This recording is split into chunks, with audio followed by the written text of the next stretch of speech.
नमस्कार, स्वागत है आपका एनएमएफ न्यूज में। मैं हूं आपके साथ शबनम। एहसान फरामोश किसे कहते हैं, उसके उदाहरण के लिए आप बांग्लादेश को देख लीजिए।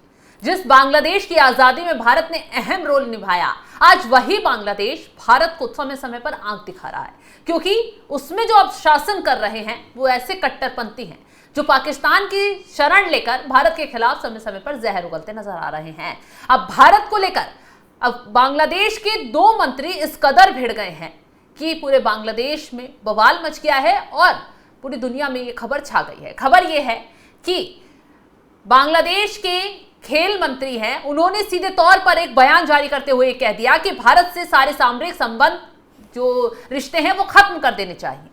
और तुरंत ही इस बयान का जैसे ही वायरल होता है, बवाल मचता है, वहां के विदेश मंत्री प्रेस कॉन्फ्रेंस लेकर बैठ जाते हैं और अपने ही खेल मंत्री को हड़काते हुए नजर आते हैं और उनके बयान को खारिज कर देते हैं कि ऐसा करना संभव नहीं है। तो इसी पर चर्चा करेंगे। चर्चा के लिए हमारे साथ जुड़े हुए हैं वरिष्ठ पत्रकार अमीन अहमद। सर, ये बताइए कि जिस तरीके से बांग्लादेशी मंत्री भारत को लेकर भिड़ रहे हैं, अगर भारत ने कदम उठा लिया तो बांग्लादेश का क्या हाल होगा, शायद भूल रहे हैं। जी बिल्कुल सही बात है, लेकिन ये चीज़ जो देखना है वो शेख हसीना के बाद से जो तख्ता पलट हुआ उसके बाद से वहाँ जमाते इस्लामी जो है एक बड़ी पार्टी के रूप में उभरी है और वो वही बात कर रही है जैसे जो है पाकिस्तान में जो है जो और कट्टरपंथी पार्टियां हैं जैसे बात करते हैं, या पाकिस्तान जो जिस तरह से अपने आप को रिप्रेजेंट करता है कि वो इस्लामिक स्टेट आप जो है पाकिस्तान है, उसी तरह से बांग्लादेश में अब ये ऐसा होने लगा है, जिसका नतीजा देखिए कि दुनिया का वो आदमी जो नोबेल पाया हुआ है वो किस तरह की भाषा का इस्तेमाल कर रहा है और कैसे कट्टरपंथियों की भाषा बोल रहा है, जबकि वो अंतरिम सरकार में है और वो सिर्फ चुनाव कराने तक की देरी है।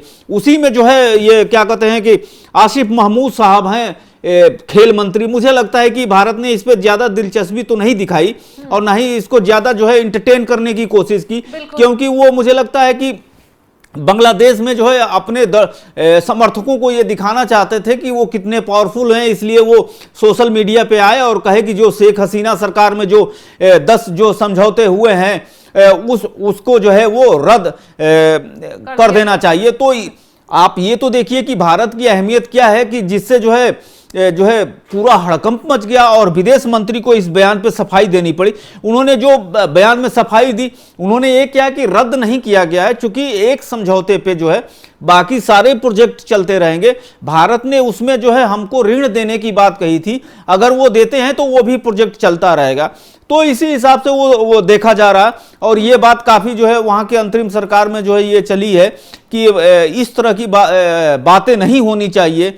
भारत हमारा जो है एक साथी है, जबकि कई फोरम पे दिखने में ये लगता है कि सरकार जो दिमाग में आदमी रहता है वही जुबान पे रहती है। क्या यूनुस सरकार जो है हमेशा से जो है चीन की गोद में बैठने की कोशिश की है। हाँ। ये वही यूनुस है जो दुनिया को भुखमरी से बचाने की बात करते थे, अब जो है भ्रष्टाचार के केस में जो है 5 साल जेल में रहे।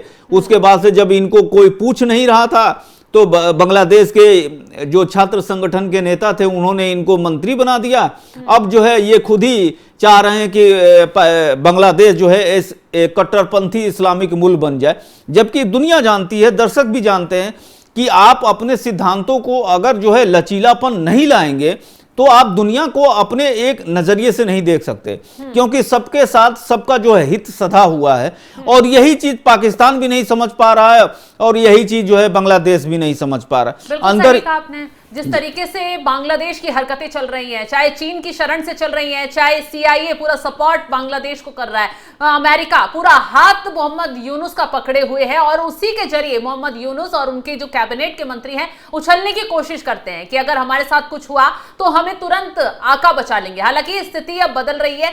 डोनाल्ड ट्रंप जो करते हैं वो सिर्फ अपने फायदे के लिए करते हैं, चाहे वहां जो कॉरिडोर बनाया जा रहा है उसको लेकर हो, वहां के एयरबेस को लेकर हो, इसलिए बांग्लादेश का इस्तेमाल अमेरिका करता है, इसलिए मोहम्मद यूनुस को बढ़ावा दिया जाता है। रही पाकिस्तान की बात, तो पाकिस्तान कट्टरता बढ़ाने के लिए बांग्लादेश को पुचकारता रहता है। हालांकि इसका नतीजा समय समय पर बांग्लादेश को भुगतने को भी मिला। भारत ने जो कदम उठाए, जिस तरीके से वहां हिंदुओं के साथ अत्याचार हुए, भारत ने तो भी कदम उठाए। अब ऐसे में भारत अगर बांग्लादेश में व्यापार बनकर कदम आगे बढ़ाता है, बांग्लादेश से अपने पूरे रिश्ते खत्म कर देता है तो नुकसान भारत का नहीं होगा, क्योंकि भारत तो और भी तमाम बड़े देशों के साथ अपना व्यापार आगे बढ़ा रहा है, चाहे चीन हो, चाहे रशिया हो, चाहे और भी देश हो।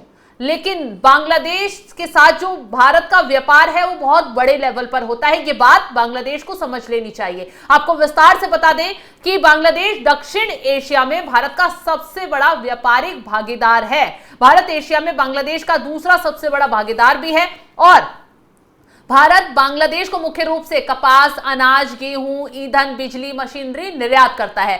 तो वहीं बांग्लादेश की बात करें तो कपड़ा, जूते उत्पाद और समुद्री उत्पाद जैसी चीजें बांग्लादेश इस चीज को आयात करता है। तो ऐसे में अगर भारत कहा जा रहा है कि कदम पीछे खींच लेता है, हालांकि पीछे अभी हाल ही में कुछ पोर्ट पर जो प्रतिबंध लगाए गए थे, कुछ एरिया को जो बंद कर दिया गया था, उसको लेकर बांग्लादेश को काफी नुकसान उठाना पड़ा था। तो शायद सर ये बात तो बांग्लादेश भूल रहा है कि अगर भारत कदम उठा लेता है, अब बैन लगा देता है, अपनी चीजों से हाथ पीछे खींच लेता है या फिर टैक्स बढ़ा देता है, तो बांग्लादेश को भारी मार पड़ जाएगी। फिर ना पाकिस्तान बचा पाएगा, ना अमेरिका बचा पाएगा, ना चीन बचा पाएगा। यही चीज जो कट्टरपंथी होते हैं, आप इसको समझिए कि जो कट्टरपंथी होते हैं वो जो है सीधे डायरेक्शन में अपनी चीजों को सोचते हैं, वो इधर उधर नहीं देखते।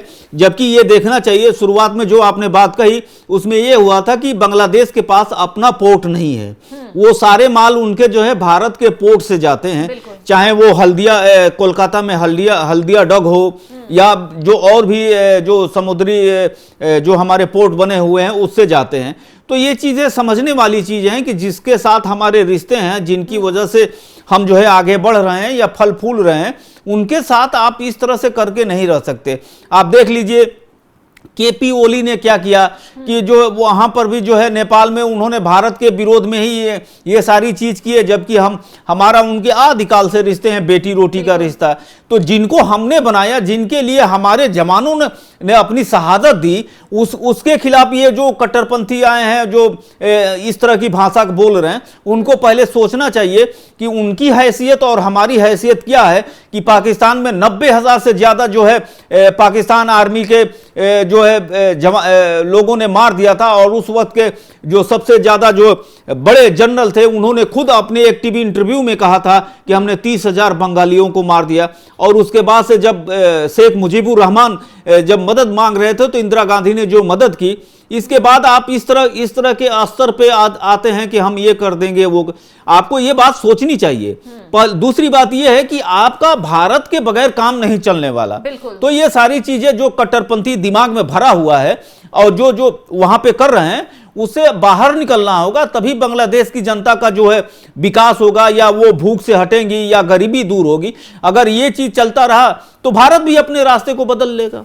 बिल्कुल सही कहा आपने। अगर यही चीज चलती रही तो भारत कब बांग्लादेश के खिलाफ कदम उठा लेगा, शायद बांग्लादेश को अंदाजा भी नहीं है। और सबसे बड़ी बात तो यह है कि 80% व्यापार भारत के साथ बांग्लादेश का जुड़ा हुआ है, और अगर ऐसे में भारत ये व्यापार बंद कर देता है तो उसकी अर्थव्यवस्था को बहुत बड़ी चोट पहुंचेगी।